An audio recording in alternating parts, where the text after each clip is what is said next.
കളിമണ്ണായി അള്ളാഹു നിർത്തിയിട്ടുണ്ടത്രേ. 40 ദിവസം ജീവനില്ല. കളിമണ്ണാണ്. വായയുണ്ട്, മൂക്കുണ്ട്, കണ്ണിന്റെ ഭാഗങ്ങളുണ്ട്. കളിമണ്ണ് കൊണ്ട് ജീവനില്ല. ശരീരത്തിൽ വിസർജ്യങ്ങൾ പോവേണ്ട ദ്വാരങ്ങളുണ്ട്, പക്ഷെ ജീവനില്ല. അങ്ങനെ കാറ്റ് വായിലൂടെ കടക്കുന്നു, ശരീരത്തിൽ ഗ്യാപ്പുകളിലൂടെ പുറത്തു പോകുന്നു. 40 ദിവസം പിശാച് വന്ന് ഊതിയെന്നാണ് മനുഷ്യ ശരീരത്തിൽ ആദം നബി അലൈഹിസ്സലാമിന്റെ. നോക്കുമ്പോൾ അതിൽ നിന്ന് ശബ്ദം വരുന്നു. ഉള്ളു പൊള്ളയാണ്. അവൻ അന്നേ തീരുമാനിച്ചു, ഇങ്ങനെ ഒരു സവിശേഷമായ സൃഷ്ടിയെ അള്ളാഹു ഉണ്ടാക്കുന്നുവെങ്കിൽ ഇവരെയൊക്കെ കീഴ്പ്പെടുത്താൻ എനിക്ക് എളുപ്പമാണ്. ആദം നബി അലൈഹിസ്സലാമിന്റെ ശരീരം ജീവൻ നൽകപ്പെടുന്നതിന്റെ മുമ്പ് 40 ദിവസം അങ്ങനെ നിർത്തിയെന്നാണ്. ഖുർആനിൽ മനുഷ്യ ശരീരത്തെ സംബന്ധിച്ച് പറഞ്ഞ ചില അത്ഭുതങ്ങളുണ്ട്. അള്ളാഹു പറഞ്ഞു, ഖലഖഹു മിൻ തുറാബ്, അള്ളാഹു മനുഷ്യനെ മണ്ണിൽ നിന്ന് പടച്ചു. പിന്നെ പറഞ്ഞു മിൻ ത്വീൻ, ചെളിയിൽ നിന്ന്, കളിമണ്ണിൽ നിന്ന്. മണ്ണും വെള്ളവും ചേരുമ്പോഴാണ് ത്വീൻ എന്നാവുക. പിന്നെ പറഞ്ഞു മിൻ സ്വൽസ്വാലിൻ കൽ ഫഖാർ, മുട്ടിയാൽ ശബ്ദമുണ്ടാകുന്ന ഉറച്ച കളിമണ്ണിൽ നിന്ന് മനുഷ്യനെ അള്ളാഹു പടച്ചു. സ്പേമിൽ നിന്ന്, ബീജത്തിൽ നിന്ന് പടച്ചു. അള്ളാഹു ചെയ്ത വലിയൊരു അത്ഭുതമാണ്.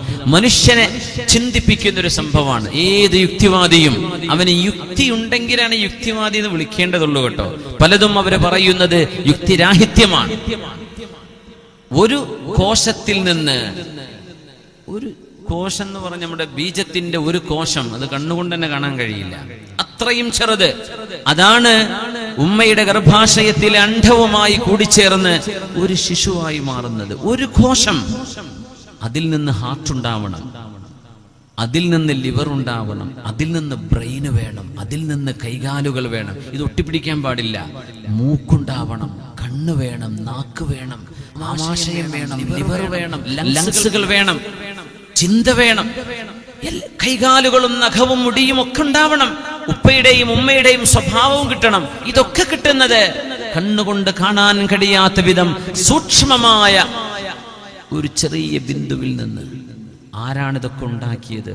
മനുഷ്യന് കഴിയോ? ഇന്നൊരു ഉപ്പ അവരുടെ മകളുടെ മകൾക്ക് ഗർഭമുണ്ട്, പക്ഷേ കുഞ്ഞിന് ഒരു കിഡ്നിയേ ഉള്ളൂ എന്നൊരു വിഷമം പറഞ്ഞു. അള്ളാഹു കുഞ്ഞിന് സലാമത്ത് നൽകട്ടെ. 2 നിർബന്ധമല്ല, 1 അള്ളാഹു സ്പെയറായി തന്നതാണ്. പക്ഷേ ഒന്നുകൊണ്ടും സർവൈവ് ചെയ്യാം. ആ ഉപ്പയുടെ വേദന, എന്റെ കുഞ്ഞിന് എന്റെ മോളുടെ കുഞ്ഞിന് ഒരു കിഡ്നിയെ കാണുന്നുള്ളൂ, ഒന്നില്ലെന്നാണ് ഡോക്ടർമാർ ഇപ്പൊ സ്കാനിങ്ങിൽ പറഞ്ഞത്. പക്ഷേ 1ഓ 2ഓ ആകട്ടെ, ഒരു ഏക കോശത്തിൽ നിന്ന് അള്ളാഹു അത് സൃഷ്ടിച്ചില്ലേ? ആർക്കത് ചെയ്യാൻ കഴിയും? ആർക്കുണ്ടാക്കാൻ കഴിയും? ഒരു കുഞ്ഞിനെ ജന്മം നൽകുന്നത് അല്ലാഹുവല്ലേ.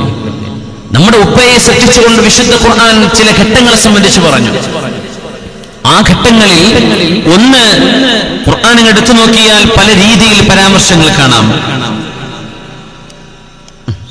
അല്ലാഹു പറഞ്ഞു, മണ്ണിൽ നിന്ന് സൃഷ്ടിച്ചു ആദം നബി.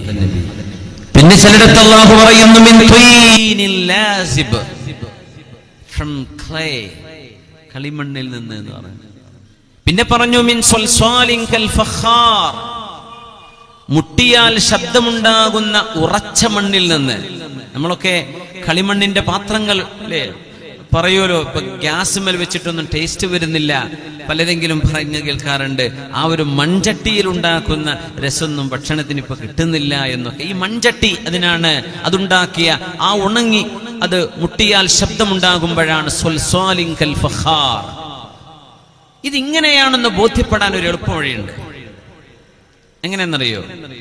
ആദ്യം പറഞ്ഞു മണ്ണ്, പിന്നെ പറഞ്ഞു ചെളി, കളിമണ്ണ്, പിന്നെ പറഞ്ഞു ഉറച്ച കളിമണ്ണ്. മനുഷ്യൻ മരിച്ചാൽ എന്താ സംഭവിക്കുക? മരണപ്പെട്ട് കഴിഞ്ഞാൽ എന്ത് സംഭവിക്കുന്നു? ഈ പറഞ്ഞ അള്ളാഹു പറഞ്ഞ ഘട്ടങ്ങൾ റിവേഴ്സിൽ സഞ്ചരിക്കുന്നതാണ്, ബാക്കോട്ട് സഞ്ചരിക്കും. എങ്ങനെ? ആദ്യം കളിമണ്ണ് ഉറച്ച പോലെ ശരീരം സ്റ്റിഫാണ് അല്ലേ? മരിച്ച മയ്യത്തിന്റെ കൈകാലുകൾ ഉറച്ചു പോയാൽ ഒന്നും ചെയ്യാൻ പറ്റില്ല.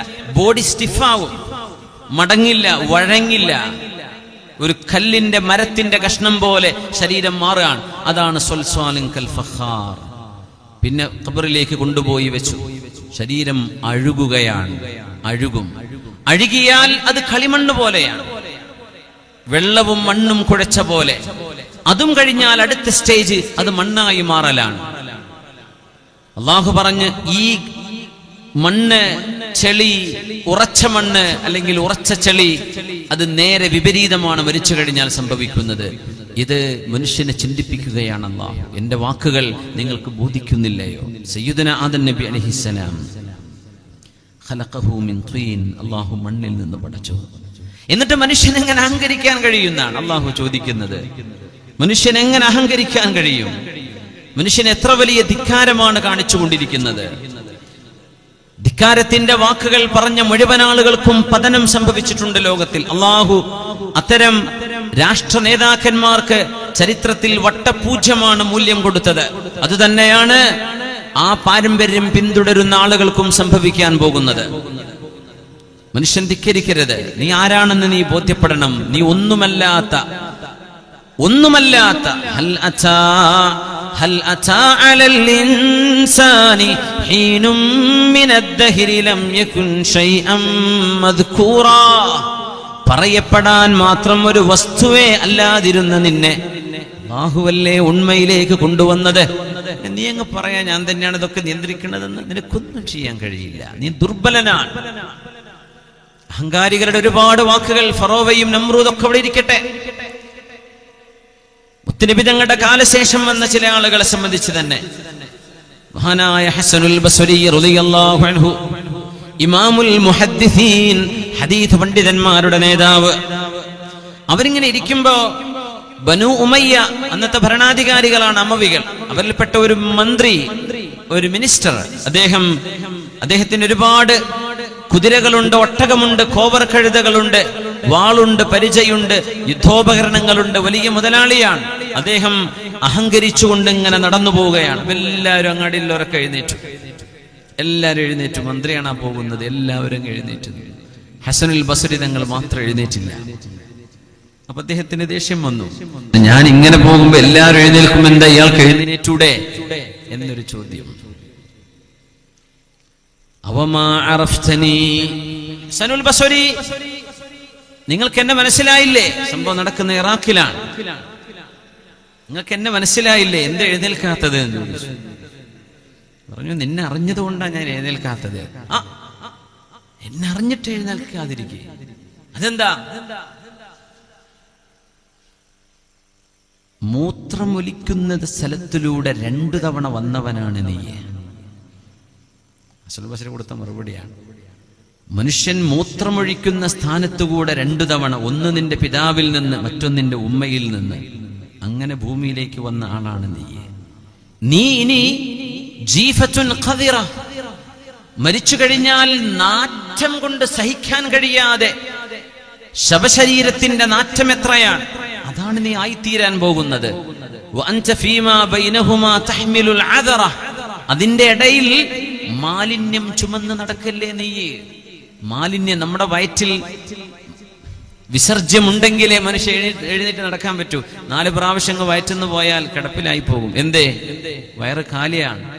അതിൻ്റെ ഉള്ളിൽ ആദറ, വേസ്റ്റ് ഒരൽപ്പമെങ്കിലും ബാക്കി നിൽക്കുമ്പോഴേ മനുഷ്യന് എണീറ്റ് നിൽക്കാൻ പറ്റുന്നുള്ളൂ. അപ്പോ നിന്റെ തുടക്കം ഒന്നുമല്ലാത്ത ഇൻസിഗ്നിഫിക്കന്റ് ബിഗിനിങ്. എന്താ നിന്റെ ജീവിതം? നീ ആരാണ്? നീ എന്തിനഹങ്കരിക്കുന്നു? മനുഷ്യന്റെ വിസർജ്യം വരുന്നിടത്തുകൂടെ 2 തവണ, ഒന്ന് നിന്റെ ജനനത്തിന്റെ തുടക്കം, മറ്റൊന്ന് ഗർഭാശയത്തിലൂടെ പുറത്തു വന്നത്. ഇത് രണ്ടും മൂത്രമൊഴിക്കുന്ന ഭാഗത്തിലൂടെയല്ലേ നീ വന്നത്? ഹസനുൽ ബസ്രി പറയുന്നത് മനുഷ്യനൊന്ന് ചിന്തിപ്പിക്കാനാണ്. നീ ആരോടായി അഹങ്കരിക്കുന്നത്? അഹങ്കാരികളുടെ അഹങ്കാരം നടത്തത്തിലറിയാം, അവരുടെ ചുമയിലറിയാം, അവരുടെ ചിരിയിലറിയാം, അവരുടെ നോട്ടത്തിലറിയാം. അങ്ങനെയാണ് അഹങ്കാരികളെ പെട്ടെന്ന് മനസ്സിലാക്കാൻ പറ്റും. അവരുടെ ചേലിലും കോലത്തിലും അറിയാൻ പറ്റും. നീ എന്തിനായി അഹങ്കരിക്കുന്നത്? നിന്റെ തുടക്കം അതാണ്. പിന്നെ അവസാനം നീ നാറുന്ന ഒരു ശവമായി മാറാൻ പോവാ. അതിന്റെ ഇടക്ക് നീ മാലിന്യമാണ് നിന്റെ വയറ്റിൽ കൊണ്ടു നടക്കുന്നത്. അങ്ങനത്തെ നീ അഹങ്കരിക്കുകയോ? ഇത് പറഞ്ഞപ്പോ അദ്ദേഹം പറഞ്ഞു ഹസനുൽ ബസ്രിയോട്, ഹസനുൽ ബസ്രി ഒന്ന് നിർത്തുമോ? ലഖദ് അഖംത കുല്ല ശഅറത്തിൻ മിൻ റഅസി, എന്റെ തലയിലെ എല്ലാ മുടിയും എഴുന്നേറ്റ് നിൽക്കുകയാണ്, ഒന്ന് നിർത്തുമോ എന്ന് പറഞ്ഞു നിർത്തിച്ചു ഹസനുൽ ബസ്രിയോട്. എന്തിനു മനുഷ്യൻ അഹങ്കരിക്കുന്നു? കാശുള്ളതിന്റെ പേരിൽ അഹങ്കരിക്കുക, കയ്യൂക്കിന്റെ പേരിൽ അഹങ്കരിക്കുകയോ? ആദം നബിയുടെ മക്കളാണ് നിങ്ങൾ. അറഫ മൈതാനിയിൽ അഷ്റഫുൽ ഖൽഖ് റസൂലുള്ളാഹി സ്വല്ലല്ലാഹു അലൈഹി വസല്ലം തങ്ങൾ അവസാനമായി പറഞ്ഞു, ജനങ്ങളെ ശ്രദ്ധിച്ചു കേൾക്കണമേ, ഞാൻ പോവുകയാണ്. ഇസ്മഊനി, നിങ്ങൾ എന്നെ ശ്രദ്ധിച്ചു കേൾക്കണമേ. അങ്ങനെ തങ്ങൾ പറയാറില്ല എന്നാ. അവസാന പ്രഭാഷണത്തിലാ പറഞ്ഞ് എല്ലാവരും ശ്രദ്ധിച്ചു കേൾക്കണം. അവർ ശ്രദ്ധിച്ചു കേൾക്കും. കാരണം അള്ളാഹുവിന്റെ അപ്പോസ്തലനാണ് പരിശുദ്ധ റസൂൽ സ്വല്ലല്ലാഹു അലൈഹി വസല്ലം. അവര് പറയുന്നത് ഓരോ വാക്കും ശ്രദ്ധേയമാണ്. പക്ഷേ ഒന്നുകൂടെ പറഞ്ഞു, ശ്രദ്ധിച്ചു കേൾക്കണേ. കുല്ലുക്കും മിൻ ആദം, നിങ്ങൾ എല്ലാവരും ആദമിൽ നിന്ന് വന്നവരാണ്. ആദമു മിൻ തുറാബ്, ആദം നബി വന്നത് മണ്ണിൽ നിന്നാണ്. അതുകൊണ്ട് നിങ്ങളൊക്കെ മണ്ണിൽ നിന്ന് വന്നവരാണ്. അതുകൊണ്ട് ഞാൻ നിന്നെക്കാളൊന്ന് മീതയാണെന്ന് പറഞ്ഞ ആരും ആരെയും ഇടം കണ്ണുകൊണ്ട് നോക്കല്ലേ, വാക്കുകൊണ്ട് വേദനിപ്പിക്കല്ലേ. ഞാൻ നിന്റെ മീതയാണെന്ന് നീ പറയല്ലേ. നിങ്ങളൊക്കെ ഒരുപോലെയാണ്, ഒരു ചീർപ്പിന്റെ പല്ലുപോലെ ഒരുമിച്ചു നിൽക്കണേ. ഇനി ഒരിക്കലൂടെ ഇത് പറയാൻ എനിക്ക്, ഈ സ്ഥാനത്തിരുന്ന് പറയാൻ എനിക്ക് കഴിയണമെന്നില്ല. ഞാൻ മരിച്ചുപോയേക്കാം എന്ന് സൂചിപ്പിക്കുകയായിരുന്നു റസൂലുള്ളാഹി സ്വല്ലല്ലാഹു അലൈഹി വസല്ലം. തഊസ് ഇബ്നു കയ്യിസാൻ റഹ്മത്തുള്ളാഹി അലൈഹി, പ്രഗൽഭനായ താബിഈയാൻ, മഹാനായ അല്ലാമ സ്വഹാബിയായ ഇബ്നു അബ്ബാസ് റളിയല്ലാഹു അൻഹുവിന്റെ ശിഷ്യനാണ് തഊസ് ഇബ്നു കയ്യിസാൻ റഹ്മത്തുള്ളാഹി അലൈഹി. അദ്ദേഹം പറയാൻ, ഞാൻ ഹജ്ജിന് വന്ന നേരം ഹറമിൽ ഒരുപാട് ആളുകളുണ്ട്. ഞാൻ എന്റെ ഇബാദത്തിലാണ്, നിസ്കാരത്തിലാണ്. അതിനിടയിൽ ഒരാളും വരവും ഒച്ചപ്പാടും ബഹളവും ഒക്കെ കേട്ടു. ആരോ ഒരു നേതാവ് ഹറമിലേക്ക് വരികയാണ്. നോക്കുമ്പോൾ അന്ന് ഇറാഖ് ഭരിച്ചിരുന്ന ക്രൂരനായ ഭരണാധികാരി ഹജ്ജാജ് ഇബ്നു യൂസുഫാണ് വരുന്നത്. എല്ലാവരും പേടിച്ച് വിറച്ച് എഴുന്നേറ്റ് നിൽക്കുകയാണ്. അപ്പോ ഹജ്ജാജ് ഇബ്നു യൂസുഫിന്റെ ശിങ്കിടിമാർ, മന്ത്രിമാർ, അദ്ദേഹത്തിന്റെ കയ്യാളന്മാർ അവിടെ വന്ന് ഹറമിന്റെ ഭാഗങ്ങളിൽ ടെന്റ് കെട്ടുന്ന പോലെ ആണിയടിച്ച് അമ്പുകൾ കുത്തിവെച്ച് വേലി വെച്ചിരിക്കുകയാണ്. ഹജ്ജാജ് ഇബ്നു യൂസുഫിന് ആരും ശല്യമുണ്ടാക്കാതിരിക്കണമെന്ന് പറഞ്ഞ് അമ്പുകൾ ഭൂമിയിലേക്ക് കുറ്റിയായി അടിച്ചു വെച്ച് ഒരു വേലി പോലെ ഹറമിൽ ഉണ്ടാക്കി വെച്ചിരിക്കുന്നു, മതാഫിൽ. അത് ഇന്നത്തെ മതാഫല്ല, മാർബിളൊന്നും ഇല്ലാത്ത മണ്ണുള്ള കാലം. തഊസ് ഇബ്നു കയ്യിസാൻ റഹ്മത്തുള്ളാഹി അലൈഹി ശ്രദ്ധയോടുകൂടെ നോക്കി നിൽക്കുകയാണ്, എന്താണ് ഈ നടക്കാൻ പോകുന്നത്. അങ്ങനെ ഹജ്ജാജ് തവാഫ് ചെയ്തു. അവിടെ ഒരു അഅറാബിയുണ്ട്, ഏതോ ഒരു കാടൻ പ്രദേശത്ത് താമസിക്കുന്ന, മലയോരത്തെങ്ങാനും താമസിക്കുന്ന ഒരു പാവം മനുഷ്യൻ. അദ്ദേഹം തവാഫ് ചെയ്തുകൊണ്ടിരിക്കുന്നു. ഹജ്ജാജ് ഇബ്നു യൂസുഫിന്റെ അരികത്തുകൂടെ ആരും പോകാൻ ധൈര്യപ്പെടുന്നില്ല. ഇദ്ദേഹം കൂളായിട്ട് നടക്കുകയാണ്. ഹജ്ജാജ് ഇബ്നു യൂസുഫ് ഒരുപാട് താബിഈകളെ കൊന്നുകളഞ്ഞ ആളാണ്. താബിഈങ്ങളെ, സ്വഹാബിമാരെ ക്രൂരമായി വേദനിപ്പിച്ച ആളാണ്. ഒരുപാട് നിരപരാധികൾ, ആയിരക്കണക്കിന് ആളുകളെ കൊന്ന ആളാണ്. എന്ത് സംഭവിക്കും അല്ലാഹുവേ, എന്തായിരിക്കും അയാളുടെ ആഖിറം എന്ന് കണ്ടറിയേണ്ടി വരും. കഫാ ബിഹി ളാലിമാ, ഇമാമുന ശാഫിഈ തങ്ങൾ പറഞ്ഞു, അക്രമി എന്ന് പറയാൻ ഹജ്ജാജ് തന്നെ മതി. ഇമാം ശാഫിഈ തങ്ങൾ സർട്ടിഫിക്കറ്റ് കൊടുത്തിട്ടുണ്ട്, അവൻ അക്രമിയാണ്. അത്രയും പറഞ്ഞാൽ കൊല്ലലാണ്, ആർക്കും എതിർത്ത് പറയാൻ പാടില്ല, കൊല്ലലാണ്. അന്ന് പിന്നെ കോടതിയും നിയമവും പോലീസും എല്ലാം അവരാണ്, ആർക്കും ഒന്നും ഇടപെടാൻ കഴിയില്ല. ഈ പാവമായ മനുഷ്യൻ തവാഫ് ചെയ്തുകൊണ്ടിരിക്കുന്നു. അതിനിടയിൽ ഹജ്ജാജിന് വേണ്ടി വേലി കെട്ടിവെച്ച അമ്പിൽ നിന്ന് എന്തോ ഒന്ന് ഈ പാവം മനുഷ്യന്റെ വസ്ത്രത്തിൽ കുളത്തുകയും അദ്ദേഹം വസ്ത്രമങ്ങ് പൊന്തിച്ചപ്പോ ആ അമ്പ് നേരെ പൊങ്ങി ഹജ്ജാജ് ഇബ്നു യൂസുഫിന്റെ കാലിൽ വന്നാണ് വീണത്. അയാൾക്ക് ചൂടായി. ഹജ്ജാജ് ഇബ്നു യൂസുഫ് പിടിച്ചു, അദ്ദേഹത്തെ കൈകൊണ്ട് പിടിച്ചു. ചോദിച്ചു, നീ എവിടെന്നാ വരുന്നത്? നീ ആരാണ്? ഞാൻ മനുഷ്യനിൽപ്പെട്ട ഒരു മനുഷ്യനാണ്.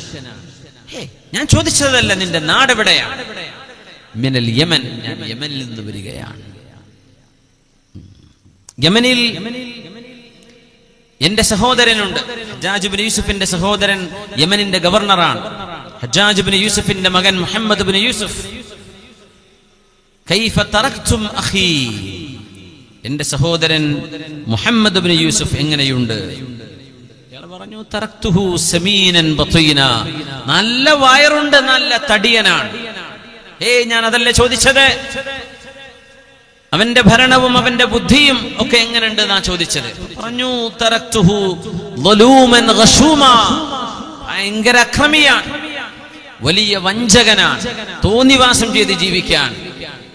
ഹജ്ജാജിന് ചൂടായി. അദ്ദേഹം ചോദിച്ചു, മാ തദ്രി അന്നഹു അഖി, എന്റെ സഹോദരനാണ് മുഹമ്മദ് ഇബ്നു യൂസുഫ് എന്ന് നിനക്കറിയൂലേ? ആ എന്റെ സഹോദരനെ പറ്റി നീ ഇങ്ങനെ പറയേ? അറിയാം, എന്നിട്ട് നീ എന്താണ് ഒരു ബഹുമാനം കാണിക്കാത്തത്?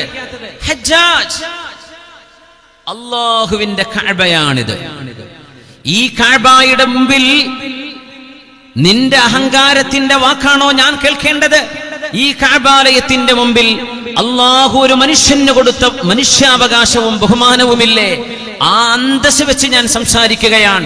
നിന്റെ അനുജൻ ക്രൂരനായിട്ടാണ് അവിടെ ഭരണം നടത്തുന്നത്. നിനക്ക് എന്നെ പേടിയില്ലേ ഹജ്ജാജ്? അള്ളാഹുവിനെ പേടിക്കുന്ന സ്ഥലമാണിത്, നീയൊക്കെ എനിക്ക് പുല്ലാണ്. ഇതും പറഞ്ഞ് അദ്ദേഹം എഴുന്നേറ്റ് നടന്നപ്പോ തഊസ് ഇബ്നു കൈസാൻ പറയാണ്, മാഷാ അല്ലാഹ്, ഇത്രമേൽ ഈമാനിന്റെ ധൈര്യം സംഭരിച്ച ആളുകൾ അന്ന് ജീവിച്ചിരിപ്പുണ്ടോ എന്ന് ഞാൻ അത്ഭുതപ്പെട്ടു പോയി. ഹജ്ജാജ് ഇബ്നു യൂസുഫ് തല താഴ്ത്തിപ്പോയി, മറുപടിയില്ലാതെ. അള്ളാഹുവിന്റെ ഹറമിൽ ഞാൻ നിന്നെ ബഹുമാനിക്കണോ എന്നാണ് ചോദിച്ചത്. അതിക്രമം ചെയ്യുന്ന നിന്നെ, നല്ല മനുഷ്യന്മാരെ ബഹുമാനിക്കണം, പക്ഷേ നിന്നെ ഞാൻ ഇവിടെ ബഹുമാനിക്കുക? ധിക്കാരിയോട് മറുപടി പറഞ്ഞു ആ മനുഷ്യൻ. ഇതിന്റെ സാക്ഷിയാണ് ഇബ്നു അബ്ബാസ് തങ്ങളുടെ ശിഷ്യനായ തഊസ് ഇബ്നു കൈസാൻ റഹ്മത്തുള്ളാഹി അലൈഹി. ഒരുപാട് ധിക്കാരികൾ ഈ ലോകത്തുകൂടെ കടന്നു പോവുകയുണ്ടായി. സുബ്ഹാനല്ലാഹ്. ആദം നബി അലൈഹിസ്സലാമിനെ അല്ലാഹു പടക്കുകയും 40 ദിവസം അവിടെ ചളിമണ്ണ് ഉറച്ച മണ്ണായി നിർത്തുകയും ചെയ്തിട്ടുണ്ടത്രേ. എന്താണ് മനുഷ്യന്റെ അവസ്ഥ റബ്ബേ? അല്ലാഹുവേ, അല്ലാഹുവേ. ആദം നബി അലൈഹിസ്സലാത്തു വസ്സലാം ഈ ഭൂമി ലോകത്തേക്ക് നിയുക്തനായ അല്ലാഹുവിന്റെ ഖലീഫയാണ്. അല്ലാഹുവിന്റെ ഖലീഫയാണ്. ആ ഖലീഫയെ ആദരിക്കണമെന്ന് പറഞ്ഞുകൊണ്ടാണ് അല്ലാഹു മലക്കുകളോടും കൂടെയുള്ള ഇബ്ലീസിനോടും സുജൂദ് ചെയ്യാൻ പറയുന്നത്. വഇദ് ഖുൽനാ ലിൽ മലായികതി ഇസ്ജുദൂ ലിആദമ ഫസജദൂ ഇല്ലാ ഇബ്ലീസ് അബാ വസ്തക്ബറ വകാന മിനൽ കാഫിരീൻ. മനുഷ്യനെ ഏറ്റവും നല്ല സ്വഭാവ ഗുണങ്ങളിലൂടെയാണ് അല്ലാഹു പടച്ചത്. മനുഷ്യനായിട്ട് ആ പ്രകൃതത്തെ തകർത്തുകളയരുത്. കുല്ലു മൗലൂദിൻ യൂലദു അലൽ ഫിത്ര, എല്ലാ മക്കളും സംശുദ്ധമായ പ്രകൃതത്തിലാണ് ജനിക്കുന്നത്. ഏതു മതവിഭാഗമുള്ളവനോ മതമില്ലാത്തവന്റെയോ മക്കളാവട്ടെ, ലോകത്ത് മനുഷ്യ മക്കൾ ജനിക്കുന്നത് ശുദ്ധമായ സൃഷ്ടാവായ ഏകനായ ഒരുത്തനെ മനസ്സിലാക്കാൻ കഴിയുന്ന മനസ്സിന്റെ അവസ്ഥയിലാണ്. എന്നാൽ അവൻ ബഹുദൈവ ആരാധകനായി മാറുന്നത് അവന്റെ ചുറ്റുപാടുകളാണ്. ഫഅബവാഹു, അവന്റെ ഉമ്മയും ഉപ്പയുമാണ് അവരെ സത്യത്തിന്റെ ചിന്തയിൽ നിന്ന് മാറ്റി മറ്റു മതങ്ങളിലേക്കോ ചിന്തകളിലേക്കോ മതനിരാശത്തിലേക്കോ മക്കളെ കൊണ്ടുപോകുന്നത് ചുറ്റുപാടുകളാണെന്ന് പരിശുദ്ധ റസൂലുള്ളാഹി സ്വല്ലല്ലാഹു അലൈഹി വസല്ലം. അബാ വസ്തക്ബർ, അതുകൊണ്ട് അഹങ്കാരം പിശാചിന്റെ വഴിയാണെന്ന് ആദ്യമേ അല്ലാഹു സൂചിപ്പിച്ചു തന്നു.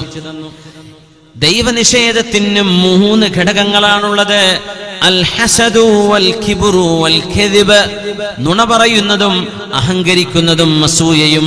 ഈ 3 ഘടകങ്ങളിൽ നിന്നാണ് കുഫർ, ദൈവനിഷേധം ഉടലെടുത്തു വരുന്നത്. ഒന്ന് അഹങ്കാരം, മറ്റൊന്ന് അസൂയ, മറ്റൊന്ന് കളവ്. അതുകൊണ്ട് അഹങ്കാരം ഒരാളിലുണ്ടെങ്കിൽ കുഫറിന്റെ 3ൽ 1 അംശം അയാളിലുണ്ടെന്നാണ്. അതുകൊണ്ടാണ് റസൂലുള്ളാഹി തങ്ങൾ പറയുന്നത്, ലാ യദ്ഖുലുൽ ജന്നത മൻ കാന ഫീ ഖൽബിഹി ഹബ്ബതു ഖർദലിൻ മിൻ കിബ്ർ. കിബ്റിന്റെ ഒരു ഘടകമണിയോളം കിബ്ർ ഹൃദയത്തിലുള്ളവർക്ക് അല്ലാഹു സ്വർഗ്ഗം നിഷിദ്ധമാക്കിയിരിക്കുന്നുവെന്ന് പരിശുദ്ധ റസൂൽ സ്വല്ലല്ലാഹു അലൈഹി വസല്ലം. എന്താണ് അഹങ്കാരം? നിസ്കരിക്കാൻ പറഞ്ഞാൽ, നല്ല കാര്യങ്ങൾ പറഞ്ഞാൽ അത് ചെയ്യാതിരിക്കുന്നത്. ഭർത്താവിനോട് നന്നായി ജീവിക്കാൻ പറയുകയും സാരോപദേശം നൽകുകയും ചെയ്തിട്ട് അത് സ്വീകരിക്കാൻ കഴിയാതെ നിസ്കരിക്കാൻ വേണ്ടി വിളിക്കുമ്പോൾ നിസ്കാരത്തിന് എഴുന്നേൽക്കാതിരിക്കുന്ന ഒരു ഭർത്താവിനെ സംബന്ധിച്ച് വേവലാതിപ്പെടുന്ന പെണ്ണുങ്ങളെ, അവരുടെ വേവലാതി ഭർത്താവ് നിസ്കരിക്കുന്നില്ല എന്നാണ്. വിവാഹം കഴിഞ്ഞ് ആദ്യ രാത്രിയിൽ സുബഹി നിസ്കാരത്തിന് വേണ്ടി ഭാര്യ തന്റെ ഭർത്താവിനെ എഴുന്നേൽപ്പിക്കുമ്പോ ആ ഭാര്യ എഴുന്നേൽപ്പിച്ചത് ഇഷ്ടപ്പെടാത്ത ഭർത്താവ് തന്റെ ഭാര്യയെ ആദ്യ രാത്രിയുടെ അവസാനം സുബഹിയുടെ നേരത്ത് കണ്ണിൽ ഒരൽപ്പം നനവാക്കിയിട്ടെങ്കിലും ഒന്ന് ഉണർന്നോട്ടെ എന്ന് വിചാരിച്ച് സ്വന്തം പുതുമാരനെ ഖളാ ആകുന്നതിന്റെ മുമ്പ് നിസ്കരിക്കാൻ വേണ്ടി വിളിച്ച നേരത്ത് മുഖത്തടിച്ച ഒരു ഭർത്താവ്, ആ ബന്ധം ഇന്ന് ത്വലാഖിലൂടെ പിരിഞ്ഞു കഴിഞ്ഞു. നോക്കണം, ഇതാണ് അഹങ്കാരം എന്ന് പറയുന്നത്. ഇതിന്റെ പേരാണ് കിബ്ർ. സ്വഹാബിമാര് ചോദിച്ചിരുന്നു, നബിയേ, നല്ല വസ്ത്രവും മുന്തിയ ചെരുപ്പും മുന്തിയ വാഹനവും കൊണ്ടു നടക്കാൻ ഞങ്ങൾക്ക് ആഗ്രഹമുണ്ട്, നബിയെ, അത് അഹങ്കാരമാണോ എന്ന് ചോദിച്ചപ്പോൾ അല്ല, അത് അഹങ്കാരമല്ല. അഹങ്കാരം എന്ന് പറയുന്നത് ബത്റുൽ ഹഖി വഗംതുൻ നാസ്, ജനങ്ങളെ അടക്കി ഭരിക്കുകയും ധർമ്മവും നന്മയും സ്വീകരിക്കാതെ തള്ളിക്കളയുകയും ചെയ്യുന്നതിന്റെ പേരാണ്. എന്നല്ലാതെ നിങ്ങളൊരു നല്ല വസ്ത്രം ഇടുന്നത്, നല്ല ചെരുപ്പ് ധരിക്കുന്നത്, നല്ല വാഹനം ഉപയോഗിക്കുന്നത് അത് അഹങ്കാരമല്ല. കിബർ എന്ന് പറയുന്നത് സത്യത്തെ സ്വീകരിക്കാതിരിക്കുക, നല്ലത് പറഞ്ഞു കൊടുത്താൽ അത് ചെയ്യാണ്ടിരിക്കുക. മാതാപിതാക്കൾ മക്കൾ ഉപദേശിക്കുമ്പോൾ മോളെ നിസ്കരിക്കണം, മോനെ നിസ്കരിക്കണം, ഇത് പറയുമ്പോൾ കേൾക്കാത്ത മക്കള് കിബറാണ് അവിടെ പ്രാക്ടീസ് ചെയ്യുന്നത്. അല്ലെങ്കിൽ അവരുടെ ചില ഫോൺ കോളുകൾ, അവരുടെ മൊബൈൽ ഫോണിന്റെ ഉപയോഗങ്ങൾ നിയന്ത്രിക്കണം. വേണ്ട മോളെ, മോനെ, നീ അത് ഉപയോഗിക്കല്ലേ, ഈ നേരത്ത് ഖുർആൻ ഓതേണമേ എന്ന് പ്രിയപ്പെട്ട ഗുരുനാഥനോ അല്ലെങ്കിൽ ഉമ്മയോ ഉപ്പയോ സാരോപദേശം നൽകുമ്പോൾ ബുദ്ധിയും പ്രായപൂർത്തിയുമായിട്ട് പോലും സ്വന്തം മാതാപിതാക്കളെ കണ്ണ് വെട്ടിക്കുന്ന മക്കൾ ചെയ്യുന്നതും അഹങ്കാരമാണ്. അതിന്റെ പേരാണ് കിബർ. ആ കിബർ അവിശ്വാസത്തിന്റെ 3 ഘടകങ്ങളിൽ ഒരു ഘടകമാണെന്ന് മഹാന്മാർ പറയുന്നു. ഇനി 2 ഘടകം കൂടെ വന്നാൽ അത് ഇസ്ലാമിൽ നിന്ന് പുറത്തു പോകാൻ മാത്രമുള്ള ഗുരുതരമായ അവസ്ഥയിലേക്ക് മാറുമെന്നാണ്. ഇബ്ലീസ് അല്ലാഹുവിനോട് പറഞ്ഞ വാക്ക്, അല്ലാഹു സുജൂദ് ചെയ്യാൻ വേണ്ടി പറഞ്ഞപ്പോ ഞാൻ സുജൂദ് ചെയ്യുകയോ, ഖലഖതനീ മിൻ നാരിൻ വഖലഖതഹു മിൻ തീൻ, എന്നെ നീ പടച്ചത് തീ കൊണ്ടല്ലേ, തീയല്ലേ മണ്ണിനേക്കാളും ഉഷാറ്, അതുകൊണ്ട് ഞാനല്ലേ എന്റെ ഉൻസുർ, എന്റെ ശരീര പ്രകൃതത്തിന്റെ അടിസ്ഥാന ഘടകം മൂലകം അത് തീയാണ്, മണ്ണിനേക്കാളും വലുതാണ് തീയെ, അതുകൊണ്ട് ഞാൻ വലുതാണ്. നോക്കണം, നോക്കേണ്ടത് ഹൃദയത്തിലേക്കായിരുന്നു. ആദം നബി അലൈഹിസ്സലാമിന് പ്രപഞ്ചത്തിന്റെ എല്ലാ ഇസ്മുകളും പഠിപ്പിച്ചു കൊടുത്തുവല്ലോ അല്ലാഹു. വഅല്ലമ ആദമൽ അസ്മാഅ കുല്ലഹാ. ജ്ഞാനവും അറിവുമാണ് ഒരു മനുഷ്യന്റെ ഏറ്റവും വലിയ ഘടകം, എന്നല്ലാതെ ഒരു മനുഷ്യന്റെ ശരീരമോ വീടോ വാഹനമോ അല്ലല്ലോ. ഇൽമ്, ജ്ഞാനം, അത് നോക്കാതെ ഭൗതികതയിലേക്ക് നോക്കിയിരുന്ന ഇബ്ലീസ്, അതാണ് നമ്മൾ പലപ്പോഴും അറിയാതെ, ഒരു മനുഷ്യന്റെ നന്മ കാണാതെ, ഒരു മനുഷ്യനിലെ അറിവോ ഒരു മനുഷ്യന്റെ ജ്ഞാനമോ നോക്കാതെ, സംസ്കാരമോ നോക്കാതെ, വീടുണ്ടോ, സമ്പാദ്യമുണ്ടോ, പറമ്പുണ്ടോ, വരുമാനമുണ്ടോ, അത് നോക്കിയിട്ടാണ് നമ്മൾ ആളെ വിലയിരുത്തുന്നത്. സത്യത്തിൽ അങ്ങനെയാണോ വിലയിരുത്തേണ്ടത്? അത് ഇബ്ലീസിന്റെ വിലയിരുത്തലാണ്. ഇബ്ലീസിന്റെ വിലയിരുത്തലാണത്. എന്നെ പടച്ചത് തീയാണ്, എന്റെ വീട് അവനേക്കാളും വലുതാണ്, എനിക്ക് വരുമാനം അവനേക്കാളും കൂടുതലുണ്ട്, അപ്പൊ ഞാനാണ് വലുത്. അങ്ങനെയാണോ ചിന്തിക്കേണ്ടത്? ആദം നബി അലൈഹിസ്സലാമിന്റെ ഇൽമിനെ കാണാൻ കഴിയാതെ പോയി പിശാചിന്. നോക്കണം, അങ്ങനെ അവൻ അഹങ്കരിച്ചു. ആ അഹങ്കാരം അവൻ നെഞ്ചു വീർപ്പിച്ച് അഹങ്കരിച്ചപ്പോഴാണ് ഉഖ്റുജ് മിൻഹാ ഫഇന്നക റജീം, പിശാചേ, നിനക്ക് ഇവിടെ അഹങ്കരിക്കാൻ പറ്റില്ല, ഇത് അഹങ്കരിക്കേണ്ട സ്ഥലമല്ല, പുറത്തു പോകണം, പുറത്തു കടക്ക്, നീ ഇവിടെ അഹങ്കരിച്ച് ജീവിക്കാൻ നിന്നെ ഞാൻ അനുവദിക്കില്ലെന്ന് സ്വർഗലോകത്ത് നിന്ന് ഭ്രഷ്ടനാക്കപ്പെടുന്നത് നന്മ സ്വീകരിക്കാൻ കഴിയാതെ വന്നപ്പോഴാണ്. ആദം നബി അലൈഹിസ്സലാമിനെ നമ്മൾ പരിചയപ്പെടുന്നത് നമ്മുടെ ജീവിതവുമായി ഒരുപാട് ഇതിന് ബന്ധമുണ്ട്. ഒന്ന്, ആദം അലൈഹിസ്സലാത്തു വസ്സലാമിന്റെ ജീവിതത്തിലെ വലിയൊരു പരീക്ഷണമായിരുന്നു ലാ തഖറബാ ഹാദിഹി ശജറ ഫതകൂനാ മിനൽ ളാലിമീൻ, ഈ വൃക്ഷത്തോട് നിങ്ങൾ അടുക്കരുതേ. ഹവ്വാ ബീവിയോട്, ആദം നബി അലൈഹിസ്സലാമിനോട്. ആ പരീക്ഷണത്തിൽ പരാജയപ്പെടുന്ന നബിയുന നമ്മുടെ ഉപ്പയായ ആദം അലൈഹിസ്സലാം എന്ത് സംഭവിച്ചു? എന്നിട്ട് പിശാച് തെറ്റ് ചെയ്തു. പിശാച് എന്ത് ചെയ്തു? ആദം നബി അലൈഹിസ്സലാമിന്റെ ഒരു പിഴവ് പറ്റി. ആദം നബി എന്ത് ചെയ്തു അതിനുശേഷം? ഇത് രണ്ടും പ്രാധാന്യമാണ്. മനുഷ്യരും ജിന്നുകളും പാപം ചെയ്യുന്നവരാണ്. മലക്കുകൾ പാപസുരക്ഷിതരാണ്. ആദം നബി അലൈഹിസ്സലാത്തു വസ്സലാമിനെ സംബന്ധിച്ചിടത്തോളം അവരുടെ സ്ഥാനമാനത്തിലേക്ക് നോക്കിയാൽ ആ ചെറുതെറ്റ് വലുത് തന്നെയാണ്. പക്ഷേ നബിയുല്ലാഹി ആദം നബി അലൈഹിസ്സലാം എന്ത് ചെയ്തു അതിനുശേഷം എങ്ങനെ അതിനെ പരിഹരിച്ചു, അതും ഒരു വലിയ വിഷയമാണ്. ഇബ്ലീസ് അഹങ്കരിച്ചുകൊണ്ട് ഇറങ്ങിപ്പോയി. എന്നിട്ട് പറഞ്ഞു, ബിമാ അഗ്വൈതനി, പടച്ചവനെ നീ എന്നെ പഴപ്പിച്ചല്ലേ, ഇനി ഞാൻ മനുഷ്യരെ മുഴുവൻ ഞാൻ പഴപ്പിക്കും. അഹങ്കരിച്ചുകൊണ്ട് ഇറങ്ങിപ്പോയി എന്നാണ്. അഹങ്കാരം ഖൽബിലേക്ക് വരരുത്. നാം ആരെക്കാളും വലുതാണെന്ന് തോന്നരുത്. ഒരു പിഞ്ചു കുട്ടിയെ കാണുമ്പോൾ നമ്മൾ ചിന്തിക്കണം, അല്ലാഹുവേ, ഞാൻ ചെയ്തത്ര തെറ്റ് ആ കുഞ്ഞ് ചെയ്തിട്ടില്ലല്ലോ, അവൻ എന്നെക്കാളും നല്ലവനാണ്. മുതിർന്ന ഒരാളെ കാണുമ്പോ പടച്ചവനെ, അയാൾ എന്നെക്കാളും ആയുസ്സുണ്ടായ ആളാണ്, അതുകൊണ്ട് എന്നെക്കാളും ഒരുപാട് നന്മകൾ അയാൾക്ക് ചെയ്യാൻ കഴിഞ്ഞിട്ടുണ്ടായിരിക്കാം, എനിക്ക് പാപങ്ങൾ കൂടുതലാണ്. ഇങ്ങനെ ചെറിയ മക്കളെ കാണുമ്പോഴും അവർ നമ്മളെക്കാൾ മുമ്പിലാണ്. കാരണം അവർ ചെറുതാണ്, ഞാൻ ചെയ്തത്ര തെറ്റവർ ചെയ്തിട്ടില്ല. മുതിർന്നവരെ കാണുമ്പോ നന്മയെ ആലോചിക്കുക, എന്നെക്കാളും നന്മ ചെയ്യാൻ അവസരമുണ്ടായവരാണ്. രണ്ട് നിലക്കും അവര് മുന്നിലാണ്, ഞാൻ താഴെയാണ്. അങ്ങനെയാണ് നമ്മൾ വിചാരിക്കേണ്ടത്. അന്നൊരു ഭരണാധികാരി, അദ്ദേഹത്തിന്റെ ഭരണം നഷ്ടപ്പെട്ടപ്പോ തൊട്ടടുത്തുള്ള നാട്ടുകാർ ആ നാട്ടിലേക്ക് അദ്ദേഹം വരുന്നു എന്ന് കണ്ടപ്പോ ആ ഭരണാധികാരി അധികാരം നഷ്ടപ്പെട്ട് അടുത്ത നാട്ടിലേക്ക് ഓടുകയാണ്. അപ്പോ അധികാരമുള്ള കാലത്ത് അദ്ദേഹം അവർക്ക് ചില സഹായങ്ങളൊക്കെ ചെയ്തിരുന്നു. നാട്ടിലേക്ക് എത്തിയപ്പോ അദ്ദേഹത്തിന് വേണ്ടി വിരിപ്പ് വിരിച്ച് സ്വീകരിച്ചു. അത് കണ്ടപ്പോ അദ്ദേഹം പറഞ്ഞു, ലിമിസ്ലി ഹാദാ ഫൽയഅമലിൽ ആമിലൂൻ, പണിയെടുക്കേണ്ടവരൊക്കെ എടുക്കേണ്ടത് ഇതുപോലെ ഒരു ദിവസത്തിന് വേണ്ടിയാണ് എന്ന് പറഞ്ഞ് ഇങ്ങനെ കാർപ്പറ്റിലൂടെ ഒക്കെ നടക്കാനുള്ളൊരു തൗഫീക്കിന് വേണ്ടി. എവിടെ അധികാരം പോയിട്ടാണ് ഇയാൾ വരുന്നത്, പക്ഷെ അധികാരം പോയത് നാട്ടുകാരറിഞ്ഞിട്ടില്ല, തൊട്ടടുത്ത നാട്ടുകാർ. അതുകൊണ്ട് അവരെ സ്വീകരിച്ചു. പക്ഷെ അദ്ദേഹം തനിക്ക് നഷ്ടപ്പെട്ട അധികാരത്തെ സംബന്ധിച്ച് ചിന്തിക്കുകയല്ല, ഇതുപോലെ ഇനിയും അഹങ്കരിക്കണമെന്ന് ചിന്തിച്ച് കാർപ്പറ്റിലൂടെ നടന്നു നീങ്ങുമ്പോ ഇതുപോലത്തെ ഒരു നാളിന് വേണ്ടിയാണ് അധ്വാനിക്കേണ്ടത് എന്ന് പറഞ്ഞൊരു ഭരണാധികാരിയെ നമ്മുടെ മഹാന്മാർ രേഖപ്പെടുത്തി വെച്ചിട്ടുണ്ട് ചരിത്ര ഗ്രന്ഥങ്ങളിൽ. മറ്റൊരാൾ അബ്ബാസി ഭരണാധികാരിയാണ്. ടൈഗ്രീസിന് കുറുകെ ഒരു പാലമുണ്ട്. ആ പാലം കടക്കാൻ വേണ്ടി അദ്ദേഹം കാത്തിരിക്കുകയാണ്. അപ്പൊ അദ്ദേഹം പാലത്തിന്റെ അരികിൽ നിന്ന്, അന്ന് മരത്തിന്റെ പാലങ്ങളാണ്, ടൈഗ്രീസ് മുറിച്ചു കിടക്കണം. അദ്ദേഹം ഇപ്പുറന്നിട്ട് പറഞ്ഞു, ഒരുപക്ഷേ എന്റെ ബഹുമാനം താങ്ങാൻ മാത്രം ഈ പാലത്തിനായില്ലെങ്കിലോ എന്ന് പറഞ്ഞ് തിരിഞ്ഞു നടന്നു എന്നാണ്. തന്റെ ധിക്കാരത്തിന്റെ ഒരു വലുപ്പം നോക്കണം.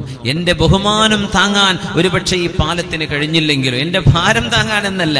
എന്നിട്ട് അയാൾ തിരിഞ്ഞു നടന്നു. നമ്മുടെ പണ്ഡിതർ രേഖപ്പെടുത്തി വെച്ചു. ഹജ്ജാജ് ഇബ്നു അർത്ത പണ്ഡിതനായിരുന്നു, ഹദീസ് പണ്ഡിതനാണ്. പക്ഷെ അദ്ദേഹത്തിന് അഹങ്കാരം കടന്നുകൂടിയിരുന്നു എന്ന് ചരിത്രത്തിൽ കാണാൻ കഴിയും.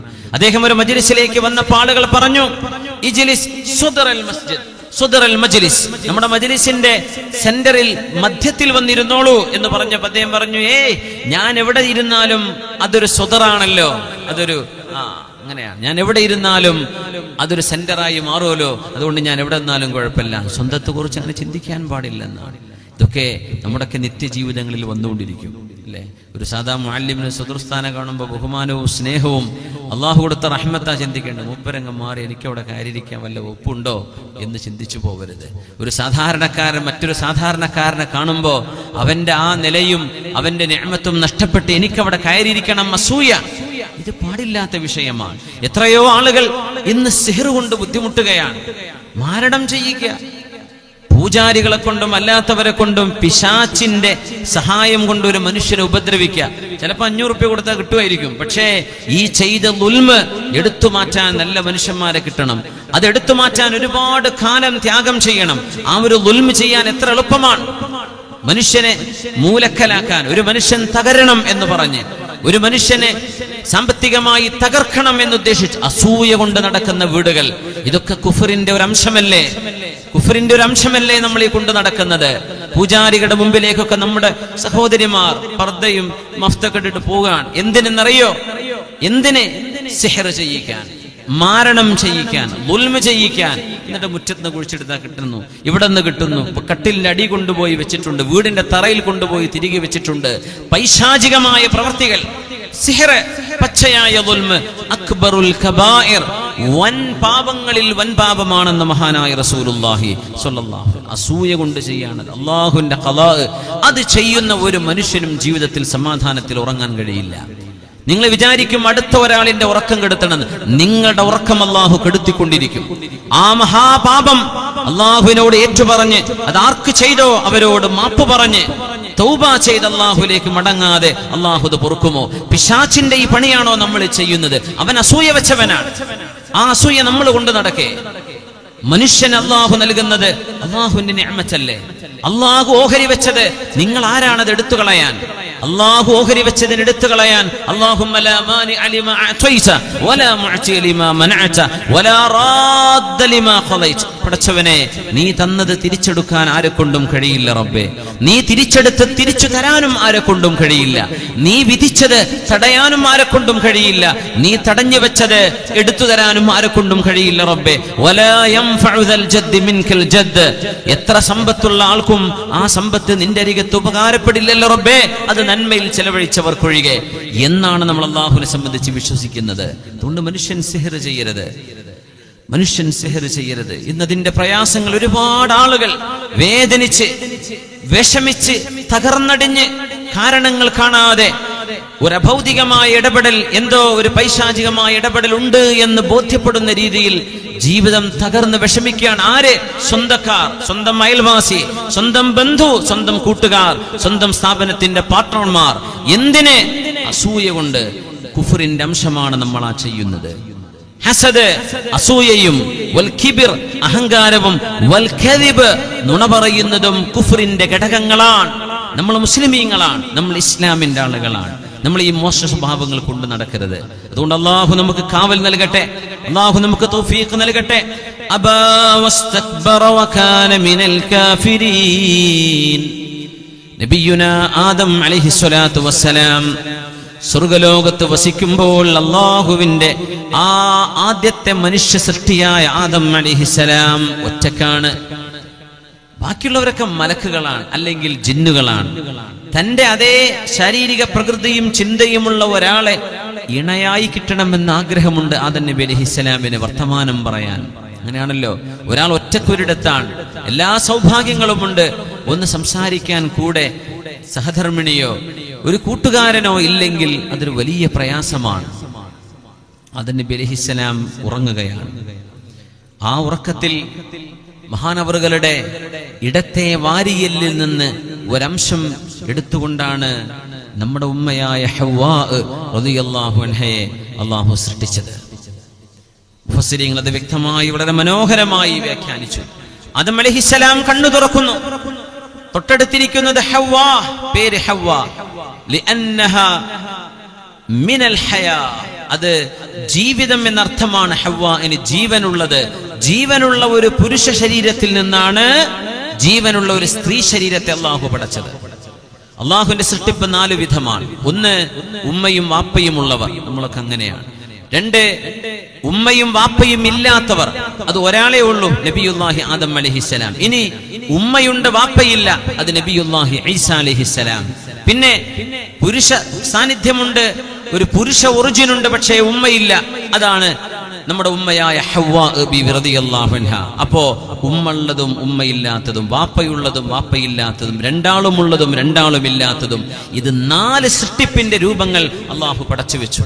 അതുകൊണ്ട് ഈസാ നബി അലൈഹിസ്സലാമിന്റെ ജീവിതം ഒരിക്കലും, അത് ഈസാ നബി അലൈഹിസ്സലാമിനൊരു ഭൗതികമായ പിതാവില്ലാത്തത് ദൈവപുത്രനാക്കാൻ കാരണമല്ല എന്ന് പഠിപ്പിക്കുകയാണ് ഖുർആൻ. നമുക്ക് ആദം നബി അലൈഹിസ്സലാമിലേക്ക് തിരിച്ചു വരാം. ആദം നബി അലൈഹിസ്സലാം അവരെ കാണുന്നു, ആശ്വാസം തോന്നി തന്റെ ഭാര്യയെ കണ്ടപ്പോ. അള്ളാഹു വിവാഹം ചെയ്യിച്ചു കൊടുത്തു. വിശുദ്ധ ഖുർആൻ പറയട്ടെ, ബിസ്മില്ലാഹിർ റഹ്മാനിർ റഹീം. ومن آياته أن خلق لكم من أنفسكم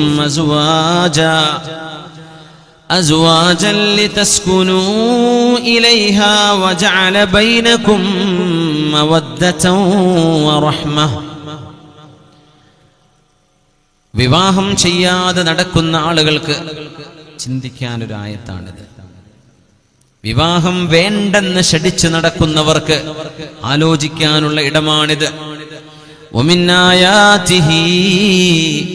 അല്ലാഹു എവിടെയാണ്, അല്ലാഹു എവിടെയാണ്, അല്ലാഹുവിനെ എങ്ങനെ മനസ്സിലാക്കാമെന്ന് അള്ളാഹുവിന്റെ ദൃഷ്ടാന്തങ്ങൾ അന്വേഷിച്ചു നടക്കുന്നവരോട് അള്ളാഹു പറയുന്നു, എന്റെ ദൃഷ്ടാന്തങ്ങളിൽ പെട്ടതു തന്നെയാണ് നിങ്ങൾക്കൊരു ഭാര്യയെ, ഒരു ഇണയെ ഞാൻ ഉണ്ടാക്കി തന്നത്. അള്ളാഹുവിന്റെ ദൃഷ്ടാന്തമാണ്.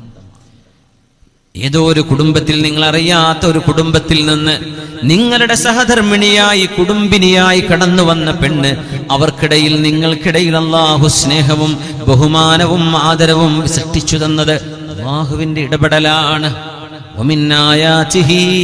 അല്ലാഹുവിന്റെ ദൃഷ്ടാന്തമാണ് അൻ ഖലഖ ലക്കും മിൻ അൻഫുസികും, നിങ്ങളുടെ ശരീരം പോലോത്ത ശരീരത്തിൽ നിന്ന്, അതായത് ആണിന് പെണ്ണും പെണ്ണിന് ആണും, അസ്വാജൻ ലിതസ്കുനൂ ഇലൈഹാ, നിങ്ങളുടെ ഇണകളെ അല്ലാഹു പടച്ചു. എന്തിന്? ആ പെണ്ണിലേക്ക് നിങ്ങളുടെ മനസ്സ് കൊടുക്കുമ്പോൾ നിങ്ങൾക്ക് ആശ്വാസം ലഭിക്കത്തക്ക വിധം. വജഅല ബൈനകും മവദ്ദതൻ വറഹ്മ, നിങ്ങൾക്കിടയിൽ സ്നേഹവും കാരുണ്യവും ഉണ്ടാക്കിയതും അല്ലാഹു ചെയ്ത മഹാത്ഭുതമല്ലയോ? അല്ലാഹു നമ്മുടെ കുടുംബജീവിതങ്ങളിൽ സന്തോഷമുണ്ടാക്കി തരട്ടെ. ഭാര്യയിലേക്ക് നിങ്ങളുടെ മനസ്സ് കൊടുക്കുമ്പോൾ, അവളെ മാറ്റിവെക്കുമ്പോൾ മനസ്സമാധാനം ഉണ്ടാകുന്നില്ല. വിവാഹിതം ചെയ്യാൻ കഴിയുന്ന ഒരാളെ വിവാഹിതനാവാതെ നടന്നാൽ അവർക്ക് സമാധാനം ഉണ്ടാവുന്നില്ല. അവരുടെ മനസ്സ് വിറക്കുകയാണ്. ഏതെങ്കിലും അഫൈറുകളോ വഴിവിട്ട ബന്ധങ്ങളോ കൊണ്ടു നടക്കുന്ന ആളുകൾക്ക് അല്ലാഹു സമാധാനം നൽകുന്നില്ല. വജഅല ബൈനകും മവദ്ദതൻ വറഹ്മ, അല്ലാഹു നിങ്ങൾക്കിടയിൽ സ്നേഹവും കാരുണ്യവും ഉണ്ടാക്കിയില്ലേ? നോക്കണം, അല്ലാഹു സുബ്ഹാനഹു വ തആല ആദം നബി അലൈഹിസ്സലാമിനോട് ആ വൃക്ഷത്തിലേക്ക് പോകല്ലേ എന്ന് പറഞ്ഞു, അല്ലേ? ഒരു കാര്യം മഹാന്മാർ പറയുന്നു, നമ്മോടൊന്ന് ചെയ്യരുത് എന്ന് പറയുമ്പോൾ അത് ഏറ്റവും ഇഷ്ടപ്പെട്ടതായിട്ട് മാറും. അങ്ങനെയാണ്. ഒരു AC റൂം കൊടുത്തിട്ട്, ഉദാഹരണം പറയാം, ഭക്ഷിക്കാനുള്ള എല്ലാ സൗകര്യവും കുടിക്കാനുമുള്ളതൊക്കെ ആ റൂമിൽ അറേഞ്ച് ചെയ്ത് കൊടുത്തിട്ട് സ്വന്തം മകനോട് അല്ലെങ്കിൽ മോളോട്, ഭാര്യയോട് ഭർത്താവ് പറഞ്ഞു, ഈ റൂം വിട്ട് പുറത്തിറങ്ങരുത് എന്ന് പറഞ്ഞാൽ അവര് പറയും, കണ്ടോ ഞങ്ങളെ ജയിലിലാക്കി. ഈ റൂമിന്ന് പുറത്തു പോവണ്ടെന്നാ പറഞ്ഞത്. എവിടെ? പുറത്ത് പോയാൽ ഉണ്ടാകുന്ന അപകടങ്ങളൊക്കെ ഇല്ലായ്മ ചെയ്ത് സുരക്ഷിതത്വം കൊടുത്ത് നല്ല സൗകര്യം ചെയ്തു കൊടുത്താൽ പോലും അരുത് എന്ന് പറയുന്നത് അവർക്ക് ഇഷ്ടപ്പെട്ടതാണ്. അലി റളിയല്ലാഹു അൻഹു പറഞ്ഞു, ലൗ മുനിഅന്നാസു മിൻ ഫത്തിൽ ബഅരി ലഫത്തു. ഭയങ്കരമായ വാക്കാണത്. ഒട്ടകത്തിന്റെ ചാണകം ഉണങ്ങിയത് അത് നിങ്ങൾ കയ്യിലിട്ട് പൊടിക്കരുത് കേട്ടോ എന്നങ്ങാനും ജനങ്ങളോട് പറഞ്ഞാൽ അത് കയ്യിലിട്ട് പൊടിക്കുക തന്നെ അവർ ചെയ്യും. എന്തേ? ചെയ്യരുത് എന്ന് പറഞ്ഞ് ചെയ്യാനൊരു ആഗ്രഹം ഉണ്ടാവുമല്ലോ, അതുകൊണ്ട് തന്നെ. സുബ്ഹാനല്ലാഹ്. അല്ലെങ്കിൽ ആരെങ്കിലും ചാണകെടുത്ത് കയ്യിലെടുക്കൂ, പക്ഷെ ചെയ്യരുത് എന്ന് പറഞ്ഞോ അതെടുത്ത് ചെയ്തിരിക്കും. അതുകൊണ്ടാണ് മദ്യപാനം അല്ലാഹു അരുതെന്ന് പറഞ്ഞപ്പോൾ അത് വായിലേക്ക് കൊണ്ടുപോകാൻ, മയക്കുമരുന്നും ലഹരിയും അല്ലാഹു അരുതെന്ന് പറഞ്ഞപ്പോൾ അത് ഉപയോഗിക്കാനുള്ള വെമ്പലും, അത് കിട്ടുന്നിടത്തേക്ക് നമ്മുടെ മക്കൾ ഓടുന്നുണ്ട്. അവർക്കറിയാമാരാണ് ഏജന്റുകളെന്ന്, എപ്പോ പോയാലാണ് ഫ്രഷ് സാധനം കിട്ടുന്നതെന്ന്, എന്ന് സാധനം നാട്ടിലെത്തും, ഇതൊക്കെ നമ്മുടെ ചെറുപ്പക്കാർക്ക് അറിയുന്നുണ്ട്. എന്തേ? അരുത് എന്നുള്ള പറഞ്ഞിട്ടുണ്ട്. അപ്പോ ഇബ്ലീസ് ഒരു ആഗ്രഹം കൊടുക്കും, എന്നാ പിന്നെ അതായിക്കോട്ടെ. വ്യഭിചാരം അരുതെന്ന് പറയുമ്പോൾ അതിലേക്ക് മനസ്സ് പോകുന്നുണ്ട്. ഏതെല്ലാം തിന്മകൾ അല്ലാഹു പാടില്ലെന്ന് പറഞ്ഞിട്ടുണ്ടോ ആ പാടില്ലാത്തതെല്ലാം നമ്മുടെ മനസ്സിനുള്ളിൽ സ്നേഹമുള്ളതായി, ഇഷ്ടമുള്ളതായി മാറ്റാൻ പിശാചിന് കഴിയും. നമ്മൾ അതിന് വഴിപ്പെടരുത്.